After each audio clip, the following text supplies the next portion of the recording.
We spend a lot of time on the job, providing for our families, but also making friendships that last for years.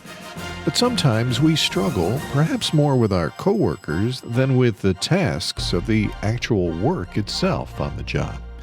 Today, let's consider how to work together better as we think about how God made us, how our personalities affect our attitudes on the job. My name is Mike Dyes. Welcome to Weekend Connection. Now, let's get connected. You ever struggle at work? Think about your relationship on the job and how the Lord can use you there. As we talk today with Dr. Robert Rome, speaker and author. He earned a Ph.D. at the University of North Texas in Higher Education Administration and Counseling. He also has studied at Dallas Theological Seminary, and over 2 million people have heard him speak on subjects such as how God has uniquely designed you and working with each other despite our different personalities and ways of viewing life. Welcome, Dr. Rome, once again to Weekend Connection. Thank you, Mike. Appreciate the opportunity of being with you again. In a previous discussion, you described the DISC, D-I-S-C system of understanding ourselves, and we won't be going into as much of a detailed explanation of that today, but let's quickly review those 4 basic personality types. Now, you say that none of us are just one or the other, I guess you would say, but that we're a combination of all 4. Is that a good way to start? Yes, absolutely. As a matter of fact, I think what we'll do this time, if a person's not driving and they're in a place where they can write or take notes or listen to this, I would just say draw a circle. If you could just draw a circle and then draw a line across the middle of it horizontally. And then on the top of the circle, write the word outgoing, and the bottom of the circle, write the word reserved. Mm-hmm. So again, you can either visualize this, it's not complicated, or you could write it down, just a nice big circle with a horizontal line across the middle, on top of the circle outgoing, and on the bottom of the circle reserved. That's where human behavior connection really begins. In other words, everyone has an internal motor. They either tend to be a little bit more outgoing and fast-paced, or a little bit more reserved and slower-paced. And if you don't think this is true, just go on a walk with someone. It won't be long before you realize one of you walks a little bit faster than the other one, or one walks a little bit slower. So if you're going to walk with someone, you have to kind of adjust your pace in order to stay together. And this is true whether it's walking or talking or selling or being married or raising children or in any other capacity. If you're talking to an outgoing person, just pick up the pace a little bit. Have a little more enthusiasm to your voice, a little more volume. And if you're talking with someone who's reserved, slow things down a little bit. Show a little more calmness and take your time a little more to make them feel safe. Again, one's not right or wrong, one's not good or bad. They're just different.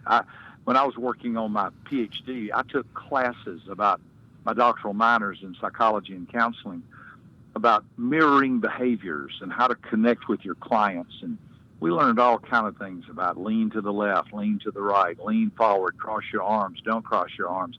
And while all that may be well and fine, nothing is better than connecting with someone according to their pace. If you have a group of fast, outgoing children in your Sunday school class or in your family, you better keep things moving or they'll take it away from you. But if you have children that are slower and more reserved, then take your time because you don't want to scare them. Then only one more mark on the paper and you'll have it, and that's draw a line vertically straight down the middle of the page, and off to the left outside the circle write task, and on the right on the outside of the circle write the word people. So the left side's task oriented, the right side's people oriented. This has to do with our priority. Our priority is what drives us. It's more like a compass. Your internal compass either drives you to make it happen, get things done, have a list, check it off, be efficient. That's task.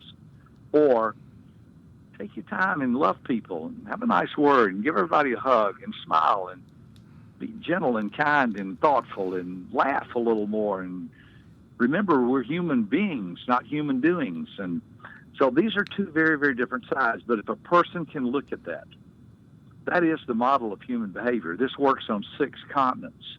I jokingly say I don't know if it works in Antarctica because I've not been there, but on the other 6 continents it works fine. So having that overview is the model of human behavior. Then real quickly, you just put in 4 letters in clockwise order. In the upper left quadrant, outgoing and task, you write the letter D, which stands for dominant. In the upper right, outgoing and people-oriented, you write the letter I, which stands for inspiring. In the lower right, again, clockwise order. In the lower right, reserved and people-oriented, the letter S, or supportive. And in the lower left, reserved and task-oriented, you write the letter C, or cautious. So if you'll notice, now we have the full model of human behavior. D's and I's are more outgoing. S's and C's are more reserved. D's and C's are more task-oriented. I's and S's are more people-oriented. And that's the starting point of looking to ask yourself, how am I wired? How's another person wired? And it's fun to talk about. We're not talking about something that's sensitive. We're not talking about something that's personal. If Mike, if you and I had not met, we were having dinner together, and I said, do you feel like you're more of an outgoing kind of person or more of a reserved type? Mm-hmm. You wouldn't say to me, well, that's private information. I can't share that. Mm-hmm. People love talking about this because it's talking about them. As a matter of fact, the whole motive, the whole purpose of this goes back to a biblical base that Jesus taught in John chapter 15. He said, you glorify my Father when you bear much fruit. So, I was driving through Florida not too long ago, and I saw an orange tree, and it was just loaded with oranges. And I thought to myself, if that orange tree could talk, it would say, I'm an orange tree. I've been designed by my Creator to produce oranges. Look at me. I'm an orange tree. I produce oranges. How am I doing? I would walk over to that orange tree and say, you're doing great. You're an orange tree because you're loaded down with fruit. I think sometimes we forget as Christians that we're supposed to be fruitful. We glorify God if we're fruitful, Jesus said. The fruit of the Spirit is love and joy and peace and patience and long-suffering and all the other words that sometimes we lose sight of. And I believe, my research has taught me, you best live by the fruit of the Spirit, by understanding yourself and other people so you can connect with them, create better teams, better relationships, have less stress, more productivity, and a whole lot more love. We're talking with Dr. Robert Rohm as we try to understand ourselves, and today we're going to talk a little bit more about business relationships. Doctor, should bosses take personality into account when they think about hiring or promotion? I say it is the most important thing you can do, because if you don't understand personalities, you will tend to hire what you think you see rather than what's really there. You see, all of us wear a pair of personality glasses. D types see the world through power, control, make things happen. I see the world through people and relationships and fun and excitement. S's see the world through pace and predictability and being friendly and loving and kind. And C's see the world through procedure and data and information. And if you don't understand your own style, it will color, so to speak, the way you see everything else. And the truth of the matter is, what bosses are hiring, they're not hiring what they see. They're hiring what's really there. And it can be true whether it's in hiring for employment. It can be in also parents tend to raise their children the way that feels best to them. Anybody who has, I've said this sentence probably a million times, anybody who has 2 or more children will recognize that those 2 or more children are different from each other. Mm-hmm. Well, if your 2 or more children are different from each other, are your 2 or more employees going to be different from each other? Mm-hmm. Should you work with your two employees the same way? I was in a business this morning, and I met an individual who's a very high C, very cautious and calculating. She's a proofreader. She proofreads curriculum. And I looked at her and I said, "Oh, you enjoy this, don't you?" And she said, "Very much." The owner of the company was there, and I thought, I like to have fun. So I said, "Why don't you take her and put her in sales and marketing across the hall?" And he looked at me kind of strange, and the girl looked, and I said, "I'm just kidding. I'm just kidding." And they both burst out laughing because sales and marketing would not be her cup of tea. Mm-hmm. She would not do well in that. She is reserved and task-oriented. She can proofread for their curriculum for 8 hours today and be energized at the end of the day. She could go over to sales and marketing and get on the phone, and in about 10 minutes, she's going to be ready to quit because that's not her personality. It's not her best fit. So, yeah, bosses must understand this, or they're going to keep on doing what they've always done, which is kind of hire by trial and error and cross their fingers and hope everything works out, which costs a lot of money. So many people, they go to college and they study one thing and they end up doing something different, maybe something totally different. It would help to understand ourselves before, for instance, we go to college. For our child maybe to understand himself before he goes and studies something that he'll never want to do once he's done.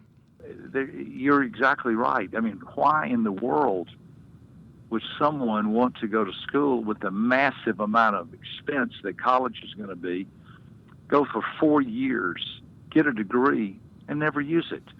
As a matter of fact, I tell people all the time that if you don't know what you want to do, your first step should be to take a personality profile assessment to find out the kinds of professions you're best suited to do. Now, I'm an American and I'm a capitalist, and I believe anybody can do anything in this country they want to do.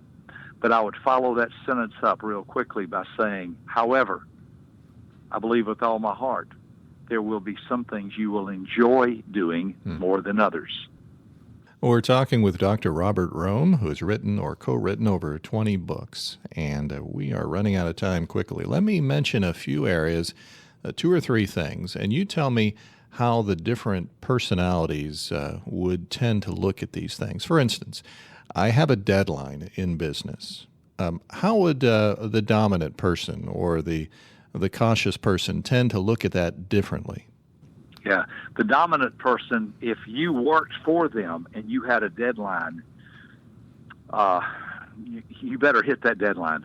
Your job and maybe your life are on the line. I'm being but I'm trying to press the point. Now, if they had a deadline themselves and they missed it, it might be for a good reason. Because they are conscious of the deadline, but it may be they need one more day to close the deal. So, again, it depends on if someone's working under them or if they're the ones with the deadline. But you can bet your bottom dollar they are deadline conscious. Now, the C, on the other hand, everything in the world revolves around the deadline. So they would, again, a little bit of a leeway here. They would be very, very, very focused on getting the deadline done. They might even finish early because they want to have some room in case something needs adjustment. However, you also need to recognize that sometimes with the deadline, C's can have a challenge because everything can be done a little bit better. So when they meet the deadline and turn something in, they're thinking this way: if I had one more day to go over that, I could have made it perfect instead of just perfect. On the right side, different story. I's and S's are not deadline conscious. I and S types tend to misunderstand D and C types, and D and C types tend to misunderstand I and S's, and I'll explain. D's and C's think I and S types are a little lazy. A little lazy. I wish you just get a little more focused. I wish you could just get this done. I wish you would just pay attention and get to the point and make it happen. It's a misunderstanding. I's and S's misunderstand D's and C's and feel like, they're a little mean. And again, I've said it 3 other times. This is a misunderstanding. If you're on the right side and you're all concerned about people's feelings and loving people and caring people, and somebody's on the left side, where's your report? It was due at 3 o'clock. I need this right now. Well, now you're going to have a problem because the priority, the compass, is focused in 2 different directions. But understanding this helps D's and C's think this way. All right, I'm working with an I or an S, and they are more people-oriented. I'm going to talk to them, give them a little more time, not surprise them, let them know, now don't forget, this is coming up tomorrow. I need to work with you on this, because they are going to think, I don't want to come across mean. I's and S's are going to think, I've got to get this done right because I don't want to come across lazy. So I've got to get this focused. I've got to get it done. I've got to turn it in on time. I don't want there to be a problem. You see, I just believe my father was right when he said the only answer to a bad misunderstanding is a good understanding. And we can have a good understanding when we understand people. So when it comes to meetings, I would imagine the I and the S, they're thinking about, it's time to get together and talk, where the others are thinking, we have work to be done in this meeting.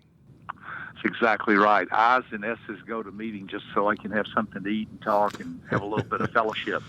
D's and C's aren't, if they're going to a meeting, it's for a purpose. And you better have an agenda. It better be written out, and you better follow it. Very true.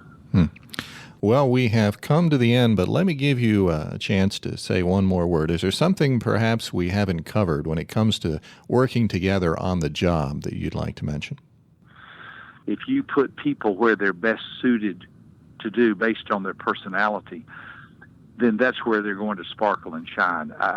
It's general knowledge for the most part. I was the one who put the Arizona Diamondbacks baseball team together in 1996. Mm-hmm. We got a franchise for the next 5 years. I put their team together according to personality, and they won the World Series, and I'm still wearing my World Series ring today.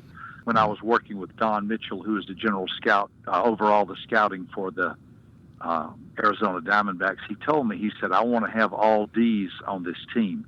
Mm-hmm. He said soccer, football, and basketball are team sports. Baseball's an individual sport. Left field and first base are 2 different areas. When they go up to bat, they go alone. What I want is guys who are strong in the dominant trait, because the only thing they have in common is they wear the same jersey. But baseball's not a team sport. And in 5 years, they won the World Series. PersonalityInsights.com or 1-800-509-3472. Well, interesting things. It's been a pleasure to talk to you. Dr. Robert Rohm has been helping us understand ourselves and how God has made us and how that can help us in avoiding conflicts or dealing with conflicts as they arise. Thank you, Doctor, for sharing with us today. Mike, I appreciate the opportunity. God bless you, and I wish you and all the listeners all the success in the world as they learn to understand themselves and others based on the way God has wired them. PersonalityInsights.com or 1-800-509-3472. My name is Mike Dyes. Join us again next week for Weekend Connection. Thank you for listening to this feature, a production of BBN, the Bible Broadcasting Network. BBN provides 24-hour Christian programming, great Christian music, and Bible teaching. Listen to BBN by clicking the link in the description.